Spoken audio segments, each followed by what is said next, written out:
Prince Kwame was a young man with everything people could dream of. He was heir to a royal family, a billionaire, and a person whose name was known across the country. Wherever he went, people bowed before him, cameras followed him, and friends appeared quickly to greet him. But deep in his heart, Kwame felt empty. People loved his money, his power, his fame, but no one seemed to love him for who he really was. Every day in the palace, he sat at a long table filled with food, but the meals tasted lonely. Every night, he walked through the golden halls, but the silence made his heart heavy. His parents and relatives expected him to marry someone rich and powerful, maybe a woman from another royal family or a daughter of a businessman. But Kwame did not want to marry for money. He wanted love. Real love. The kind of love that would see him as a man, not as a prince or billionaire. One morning, Kwame stood by his window and looked down at the busy city. He watched workers rushing to jobs, mothers carrying their babies and children laughing freely. Something inside him whispered that the happiness he was looking for could not be found inside the palace walls. He wanted to know what life was like outside, where people lived simply without diamonds and golden crowns. He wanted to know if someone could look at him and see only Kwame, not Prince Kwame. So he made a decision. He would leave the palace in disguise. Not as a prince, not as a billionaire, but as an ordinary man. He picked up simple clothes, an old shirt, trousers, and sandals. He left his expensive suits and shoes behind. Then he carried a toolbox in his hand, pretending to be a repairman. He planned to travel to a small town far from the city, a place where no one knew his face. When he left the palace secretly, only one loyal servant knew about his plan. "Are you sure, my prince?" the servant asked. Kwame nodded with a smile. "I want to be free even for a little while. I want to see who I am without the crown." The journey was long. He traveled by bus, not by limousine. The seat was hard, the road was dusty, and the air was hot, but Kwame felt strangely alive. Nobody bowed to him, nobody called him Your Highness.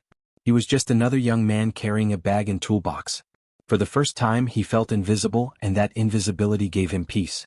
Finally he arrived in a small town. It was nothing like the city. There were no tall buildings or loud cars.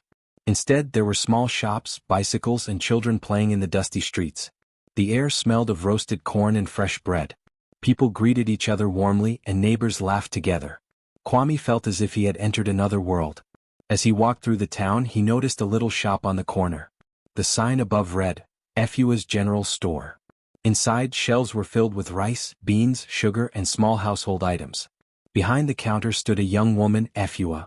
She was not dressed in diamonds or fancy clothes. She wore a simple dress, her hair tied back neatly. Yet there was a light in her eyes, a warmth in her smile, and a strength in the way she carried herself. Kwame stepped inside, pretending to be a repairman looking for work.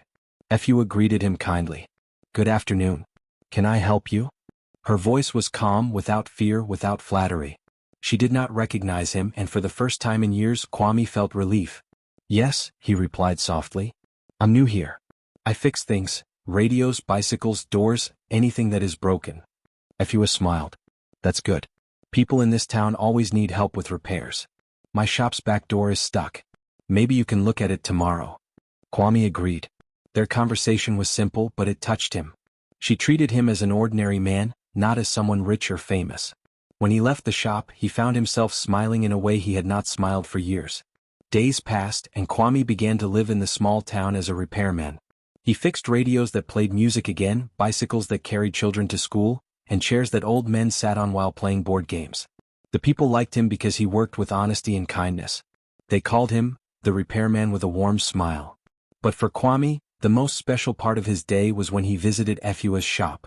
Sometimes he came to buy small things like soap or sugar, even if he didn't really need them. Sometimes he just greeted her when passing by. Efua often asked him about his life. "Where is your family?" she would ask. Kwame would answer carefully, never revealing the truth. "Far away," he would say. "I came here to find work and live simply." Efua nodded, never pushing him further.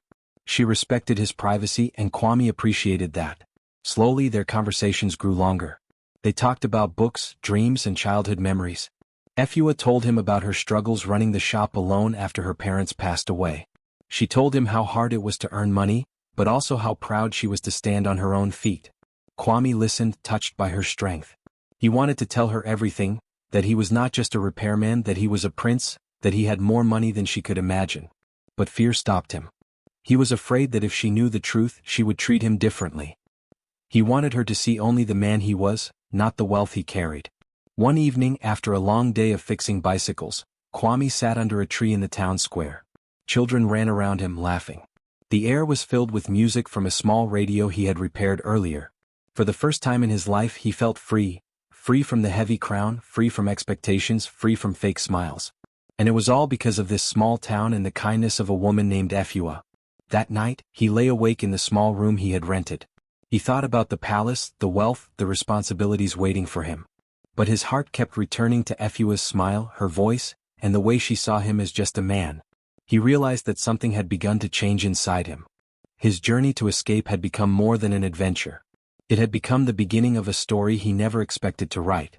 Part 2, 1200 words. Kwame settled into life in the small town slowly but steadily. Every day he carried his toolbox from house to house, fixing broken radios, squeaky doors, or bicycles that children rode with excitement. People respected him not because of money, but because of his honest work. For the first time, Kwame felt that he belonged among ordinary people. The townsfolk began to trust him. Old women called him to repair stoves, young men asked him to check their motorcycles, and children followed him, curious about the tools he carried. He never took much money, only small coins for his work. Sometimes he even repaired things for free, especially for families who were struggling. Soon, everyone knew him as Kwame the repairman with a kind smile. But the brightest part of his days was Efua. Every afternoon after finishing his work, Kwame stopped by her shop.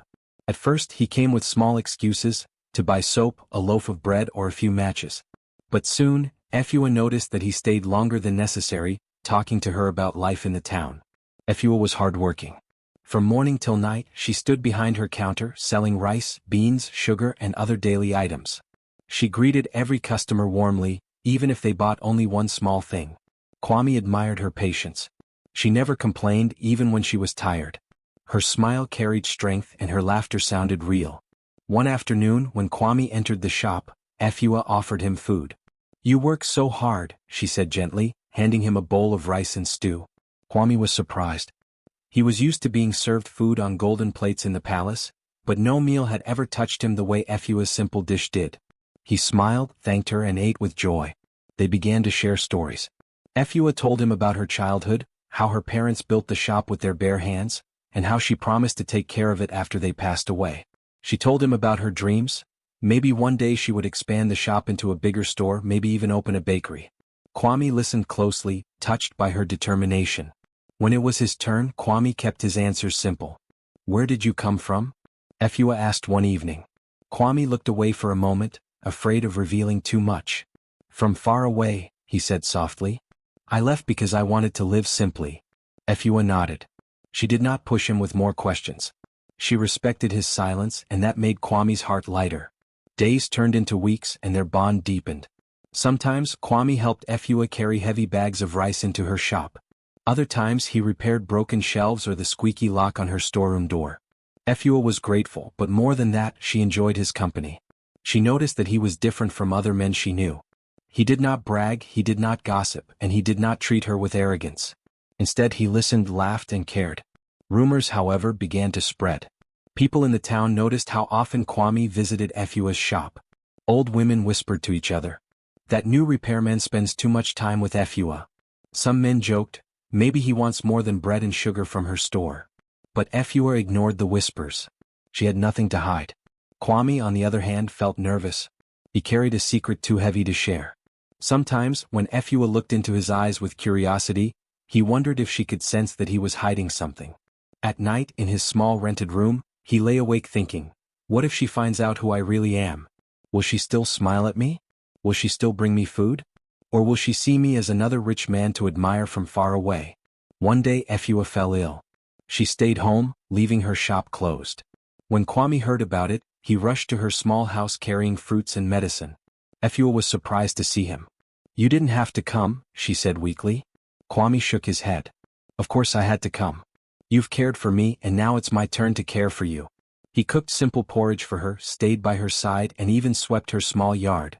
Efua looked at him with new eyes that day. She saw not just a repairman but a man with a good heart. As Efua recovered, their bond grew stronger. They began taking walks together after closing the shop. Sometimes they sat by the river watching the water flow. Efua would tell him her fears, how hard it was to run the shop alone, how sometimes she worried about the future. Kwame would listen and encourage her, reminding her that her strength was greater than her fear.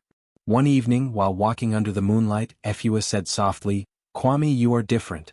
I don't know where you came from, but I can see that your heart is pure. You don't act like other men." Kwame's chest tightened. He wanted to tell her everything, to say, "I am not just a repairman. I am a prince. I am a billionaire." But fear held him back. He smiled instead. "I am just a man, Efua. That is all." Inside, however, his thoughts raced. He was falling in love. Not with her beauty alone, but with her kindness, her courage, her simple but strong way of living. And Efua, though she did not say it aloud, was beginning to feel the same. She admired the way he worked hard, the way he respected everyone, and the way he never looked down on anyone. Still, Kwame knew that one day the truth would come out. Secrets could not last forever. And the fear of that day haunted him. For now, though, he chose to live in the moment, fixing bicycles by day, sharing laughter with Efua by night, and silently praying that this fragile happiness would not be broken by the weight of his hidden crown. The people of the town continued to whisper, but Kwame and Efua paid little attention. Their friendship had turned into something deeper, something neither of them could fully name yet. For Kwame, every smile from Efua was a reminder that maybe, just maybe, he had found the love he had been searching for all his life. Days turned into weeks, and slowly, Efua and Kwame's bond grew stronger than either of them expected. At first, their conversations were light, about work, about customers at the shop, about funny things that happened in the town. But as time passed, Efua began to trust Kwame with her deeper thoughts, the kind she never shared with anyone else. She spoke about her fears of being alone, about the burden of running her family shop, and about how sometimes she wished for someone to share her struggles. Kwame listened carefully, never judging her. He always had a calm way of speaking, words that gave her comfort. "You are stronger than you know, Efua," he told her once when she felt overwhelmed. "Your heart is big and your spirit is brave. That is worth more than anything else." Efua smiled at him that day, and for the first time she felt she had someone she could lean on. Kwame too began to share pieces of his own life. He spoke of traveling to faraway places, of seeing palaces and great cities, of meeting many kinds of people. Efua sometimes laughed and said, "You talk like someone who has lived 100 lives." But Kwame never told her the whole truth. He never said that he was not just a traveler but a prince, not just a repairman but a billionaire. That secret stayed locked in his heart. Still, the way he spoke often made people wonder. The villagers started whispering, "That repairman Kwame, he speaks with such wisdom.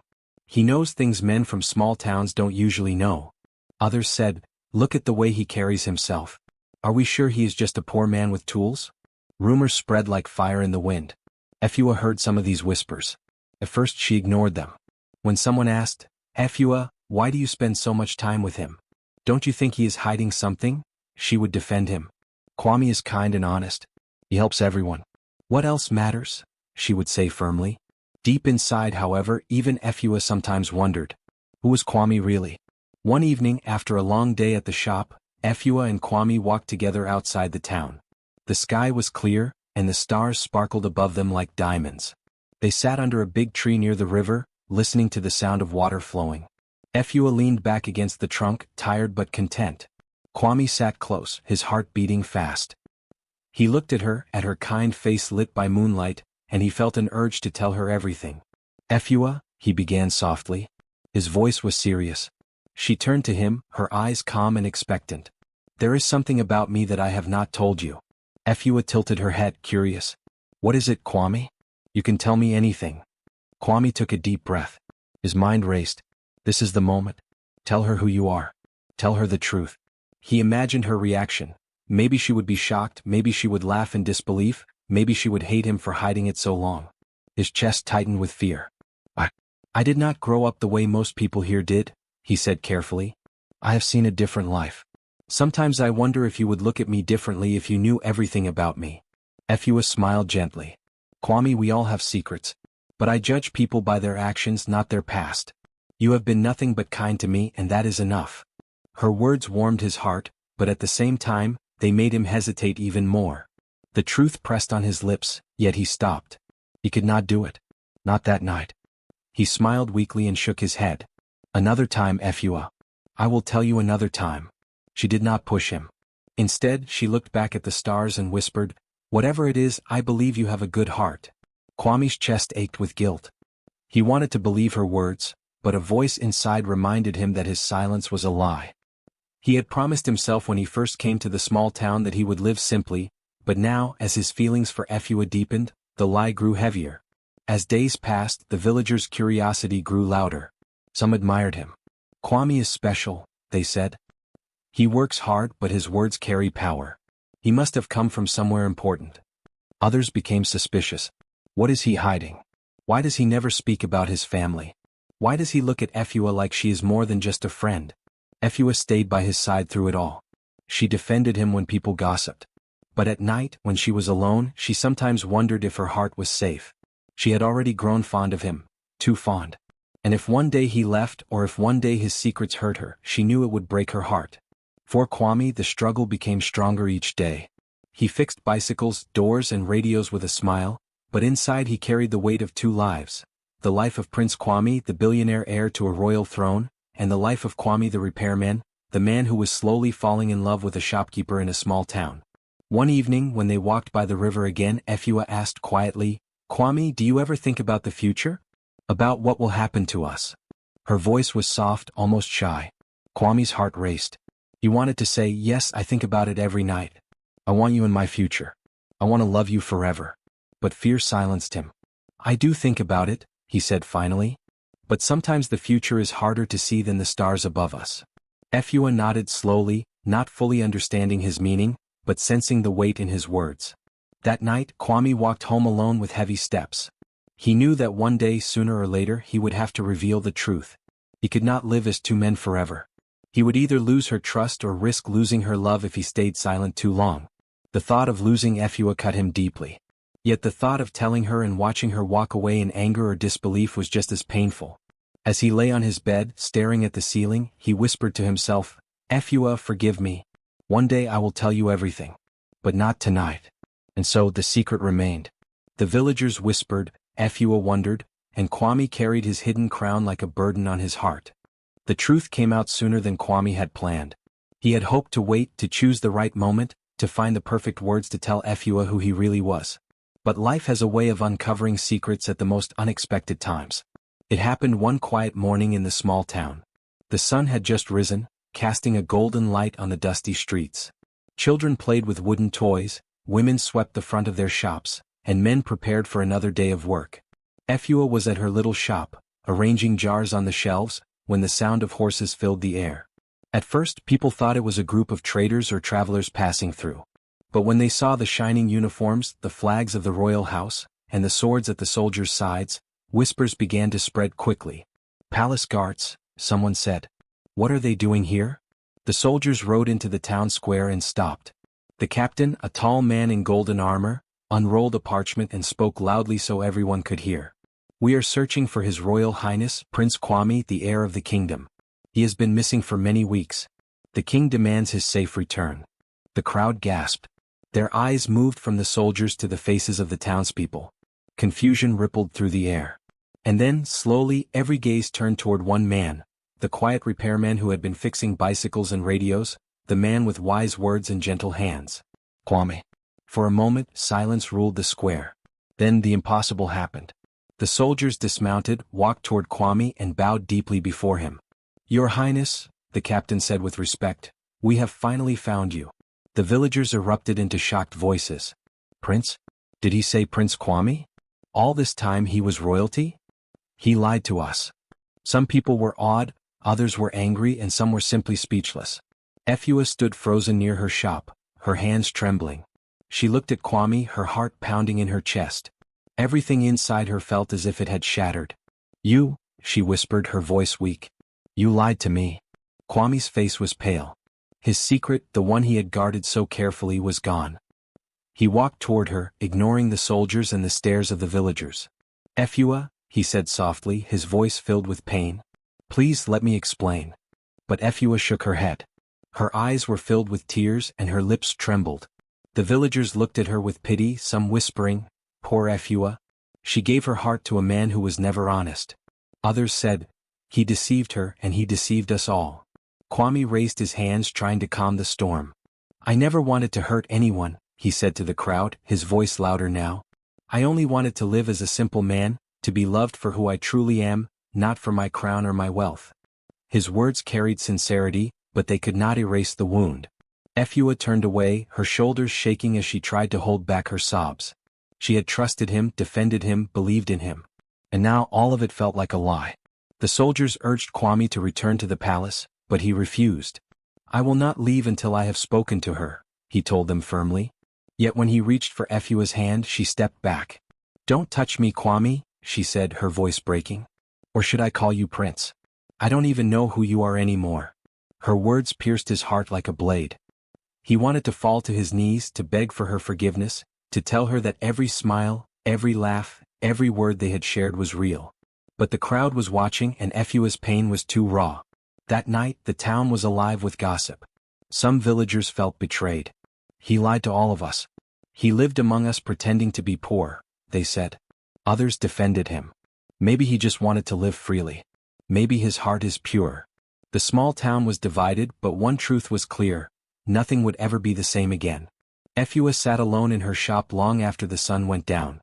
She stared at the wooden counter, remembering the times she had laughed with Kwame as they shared food or told stories. She remembered how he had looked at her with eyes full of care. Were those moments lies too? Or was the love real, hidden beneath the deception? Her chest ached with confusion. She wanted to hate him, yet part of her still longed for his smile. But trust, once broken, is not easily repaired. Meanwhile, Kwame stayed in the town despite the pressure from his soldiers. He refused to leave until he had a chance to make things right. He walked through the streets, no longer as the repairman but as the prince, and everywhere he went, people stared. The crown he had hidden now weighed heavily on his shoulders. He thought of Efua constantly.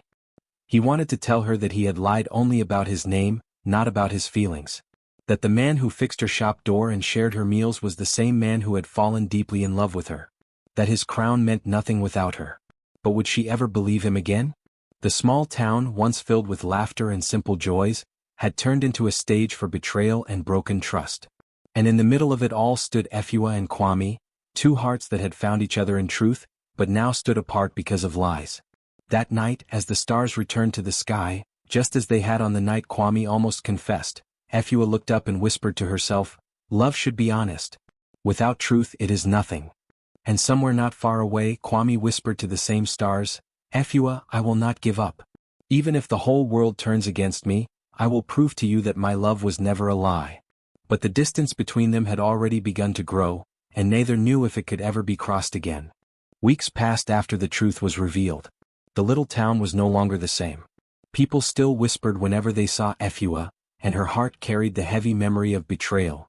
She had tried to bury her feelings, to forget the laughter and the smiles she had once shared with the man who was not just a repairman but a prince. Every time she closed her eyes, she saw his face, the way he looked at her, not with pride or arrogance but with kindness. Yet her heart remained torn between love and disappointment. Kwame returned to the palace with his soldiers, but his mind stayed in the small town. He attended meetings, wore his royal clothes, and fulfilled his duties as a prince. But his heart was restless. He could not forget the shopkeeper who had shown him more love and honesty than anyone in the palace ever had. He remembered the way she defended him when villagers questioned him, the way she shared food with him, and the way she looked at him like he was simply a man, not a crown. One evening, as he sat in the grand palace hall, he looked around at the golden walls, the chandeliers, and the jewels that decorated the room. None of it brought him joy. What use was all this wealth, he thought, if the one person who made him feel alive could no longer trust him? He made a decision. Weeks later, Kwame returned to the small town. This time he did not come with soldiers or in royal clothes. He came alone, dressed once again in the simple shirt and trousers he had worn when he first arrived as a repairman. He carried only his toolbox, the same one he had used to fix bicycles, radios, and doors. He wanted to remind Efua and himself of the man he truly was inside. When the townspeople saw him, they were shocked. "The prince has returned," they whispered. But there were no guards, no carriages, no riches following him. Just a man with tools in his hands and a longing in his eyes. Some villagers frowned, others smiled, but all of them watched closely as he walked straight to Efua's little shop. Efua was inside, arranging goods on the shelf. When she looked up and saw him standing at the door, her heart skipped a beat. Memories flooded her mind, the laughter, the nights under the stars, the moment the truth had broken her. She froze, not knowing what to say. Kwame stepped forward, his voice low and sincere. "Efua," he said, "I have come back not as a prince, not as a billionaire, but as the man you once knew. The man who fixed bicycles, the man who laughed with you, the man who fell in love with you." Efua's eyes filled with tears, but her voice was firm. "You lied to me, Kwame. You let me believe you were someone else. Do you know how deeply that hurt me?" Kwame nodded, his face heavy with regret. "I know, Efua. And I will carry that shame forever. I lied about who I was, but I never lied about what I felt. Every smile, every word, every moment with you was real. I only wanted someone to love me without the crown, without the palace, without the billions. And you gave me that." Silence filled the shop. Efua turned away, her hands trembling as she touched the wooden counter. She wanted to stay angry, but when she looked at him again, she saw something different. His eyes were not filled with pride or power. They were filled with sincerity, with humility, with the same warmth she had seen when he was just a repairman. Slowly Efua spoke. "Love is not about palaces or crowns, Kwame. It is about truth. And truth is what you took from me." Kwame's voice broke as he answered. "Then let me give it back. I am here not as a prince but as a man. I want nothing more than your forgiveness. If you cannot love me again, I will accept it. But if there is even a small place in your heart that still remembers the man who repaired broken things, then let me also repair the pain I caused you." Tears rolled down Efua's cheeks. She remembered the nights they spent talking under the stars, the simple meals they shared, and the way he listened to her dreams as if they were the most important words in the world. She realized that beneath the crown and the deception, his love had been real. Slowly she reached out her hand. "I do not know if I can forget," she whispered, "but I will try to forgive. Because my heart tells me your love was true." Kwame's eyes filled with relief and joy. He took her hand gently, holding it as though it was the most precious treasure he had ever received. For the first time in many weeks, Efua smiled through her tears. From that day forward, their story began again, not with lies, not with secrets, but with honesty. Kwame continued to visit the town, not as a prince but as a man who loved a woman. Efua welcomed him, not for his riches or his crown, but for his heart. Together they built a bond stronger than before. For the world, Kwame remained the billionaire prince, heir to a royal kingdom. People still admired his wealth and his power. But for Efua, he was simply the man who once carried a toolbox, who fixed broken radios, who laughed with her in the quiet of the evening, and who repaired hearts as well as broken things. And in that simple truth they found their greatest treasure, not gold, not crowns, but love built on honesty and trust. The end.